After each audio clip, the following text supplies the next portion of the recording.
An African is not a foreigner on African land. An African is not a foreigner on African land. An African is not a foreigner on African land.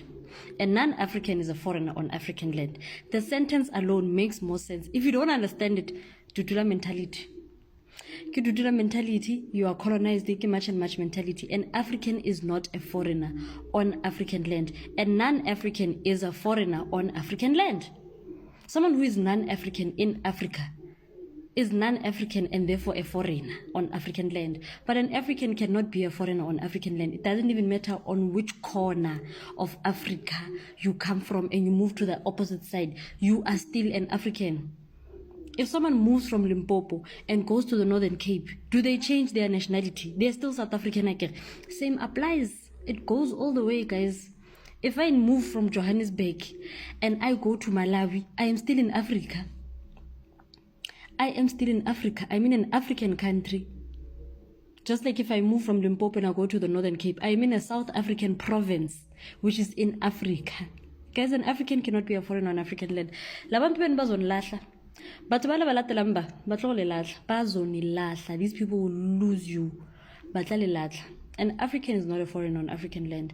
A non-African is a foreigner on African land. The sentence alone makes sense. If you don't understand the sentence, Aisana, Dudula mentality, you are colonized, much and much mentality.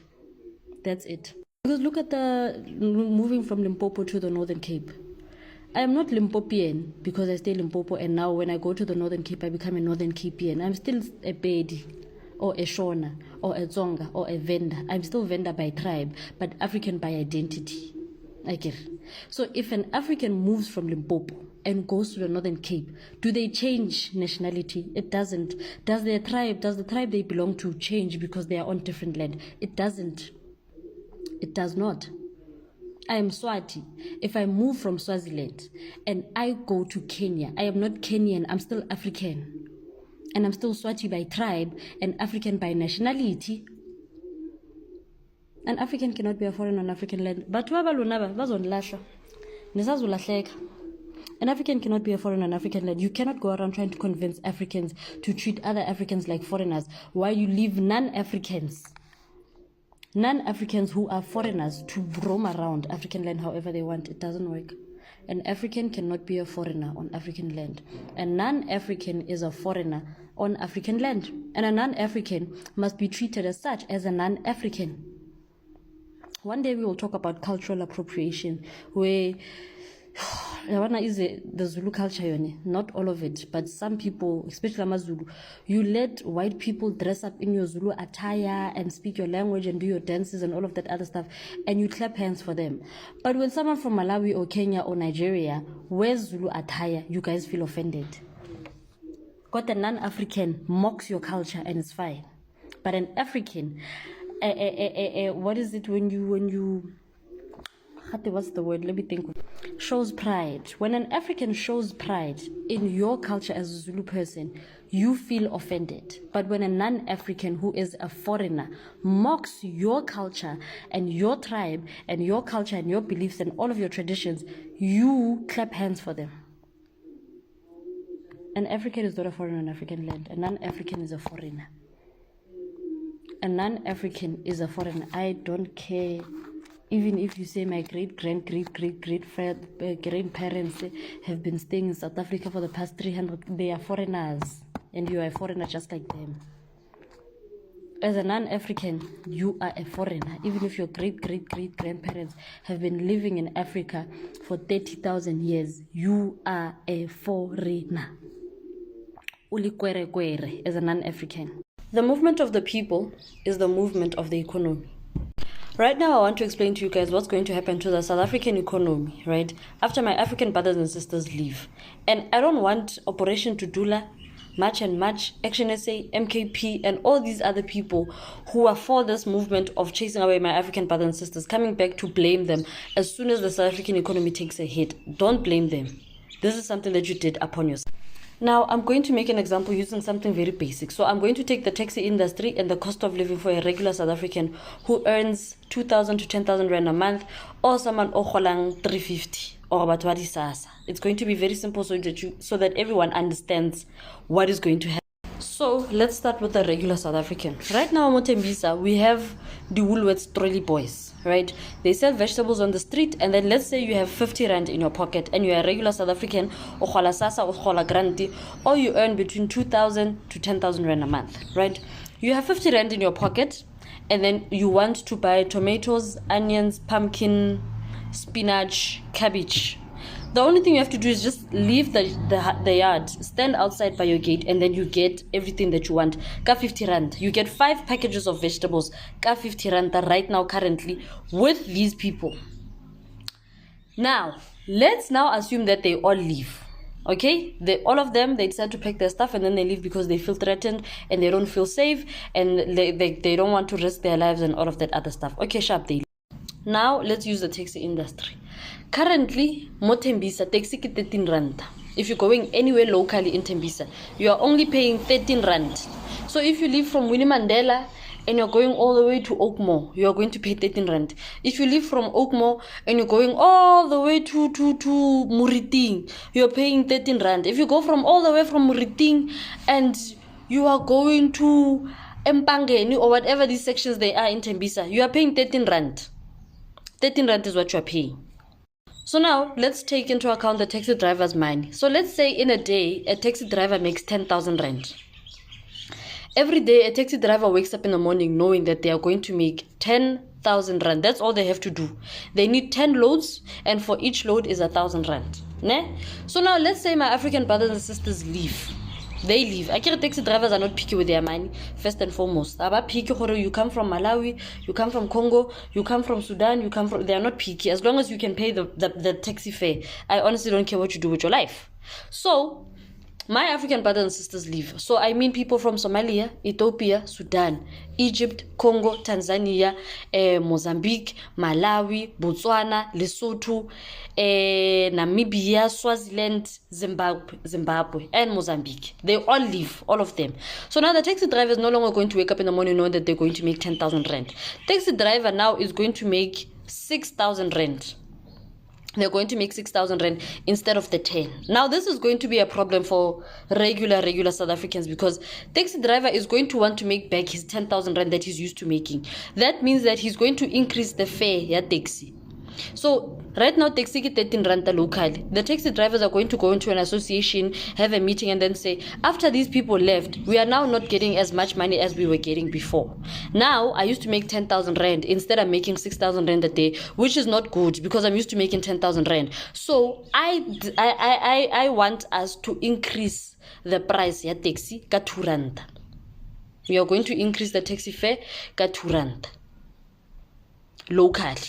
2 rand, and then from Tembisa to Joburg, the taxi, if the taxi is 20 rand, we are going to make it 25 rand. It's not a big amount, but it actually makes a difference, and you'll understand. Now, let's go back to the regular South African owning 50 rand in their pocket, and you want to buy vegetables. Now, my African brothers and sisters have left, all of them. They've left. The streets are dry, the streets are empty. You want to buy vegetables, and you only have 50 rand in your pocket. And you've chased them away. So now you have to use the taxi to commute from where you are to the nearest shopping center.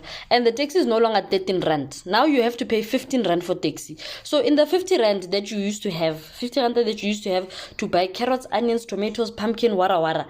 Now you have to take out 30 rand to accommodate taxi. You're going to be left with 20 rand to buy your vegetables. This is the 15 rand to go to the mall, 15 rand to come back, so it's 30 rand. Now you are left with 20 rand to buy your vegetables. When you get to the mall or the shopping center, tomatoes now, you have to get a packet of tomatoes, the tamati 5 is now 21 rand. So you use the taxi to go to a mall, just to be told that tamati packet 1, get 21 rand. You used to get tomatoes for 10 rand on the street. Now you're going to buy your tomatoes for 21 rand. And guess what? Now because the fuel prices have gone up, the price of the tomato is now also going to go up ka 2 rand. It's going to go up. So you've wasted your efforts by waking up and even leaving the house to go to the shopping center. When you get there, the only thing that you can buy is 1 tomato for 2 rand or 3 rand. You can only get 1 carrot for 3 rand. You only get 1 potato for something 3 rand or 5 rand. you're no longer getting the value for money that you would get leaving the street and buying from our African brothers and sisters. The economy is taking a knock. The economy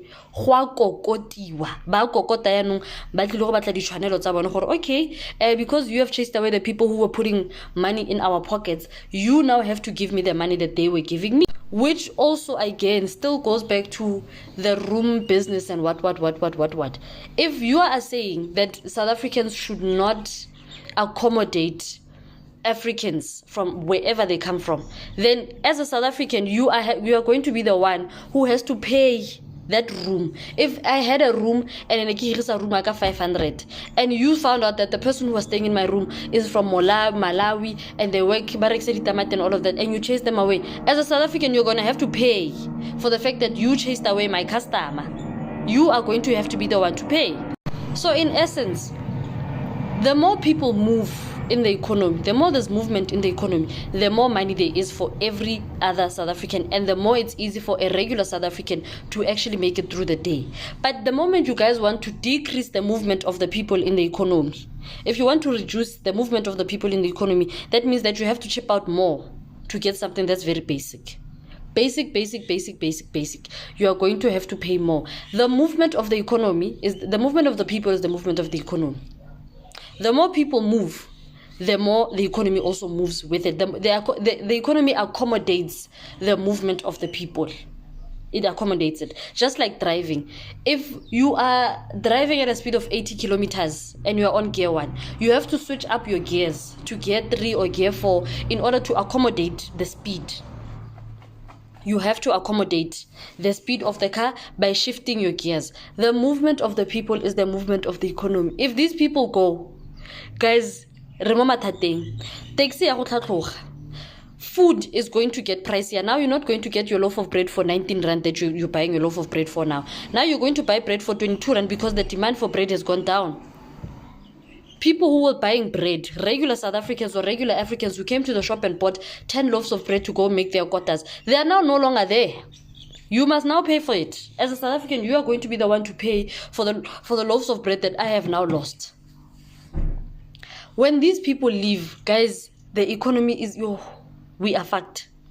Excuse my language, but when my African siblings leave, when these people leave, the taxi is going to go up. Like, if umotho wa sasa and ona le togonyana and wa itse gore ka kgwedi o budgeta bokana, or in a week you only have to have 26 rand to go from here to work, you're going to have now 30 rand. You're going to have to put 30 rand one side. And as much as someone can say, oh, but 30 rand is not a lot of money, na. Yeah, but that's why we have a lot of black people being poor, because we can't afford 30 rand. 30 rand is a lot of money. It is a lot of money. You can't leave the house if you don't have 30 rand, because where are you going?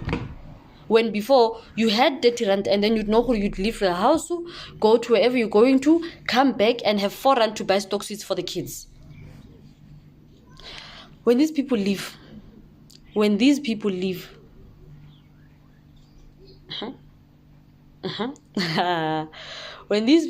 guys, the economy is not moving. The economy is not moving. And the European market is going to continue making their money either way, because Vaseline, as much as it's being sold in South Africa, it's also being sold in Zimbabwe, Malawi, Tanzania, Congo, Nigeria, Egypt, Sudan, Ethiopia, Eritrea, Morocco, Ghana, and all of that. The European market is not going to lose anything, because it doesn't matter on which side of the border you are. They will still make their 20 rand Albani. They are going to still make that money. But the black market or the Kasi economy is going to suffer. The regular South African is going to... Hello Mzansi, welcome to Mgozi waseMzansi. Na TikTok ligama layo kunguThoko. Uyasho ukuthi an African cannot be a foreigner in an African land. Uyasho ukuthi just because abasibo bala South Africa doesn't mean ukuthi bama foreigner mabafika la South Africa, because nabo they are also African. Uthi bantu laba ngabama foreigner belungu, but balaba bebo Nigeria, Mozambique, Zimbabwe, Angola, Ghana, uthi abasiwo ma-foreigner la South Africa. Lo ntombazane lo uhlala kwenta qaqe kokuthi akamfuni ngabi umuntu loqosha ama-foreigner la South Africa, umuntu longawufuni ma-foreigner la South Africa. Uthi njena you guys are lazy to work, nivela bakusebenza lokhu nifuna kuqasha ngema-foreigner bamdrekile lapha etinkundleni tokuxhumana but uhlezi and ama-video defending foreigners just like Umalema Kesana and foreigners are like flooding my comment section akhe saying ukuthi she's smart, she's a good thinker, uhlakaniphile, bayamthanda ama-foreigners amthanda kufa kugele. Do comment your thoughts down on the comment section. Don't forget to hit the notification bell. I'll see you on the next one. I'm signing out. Goodbye.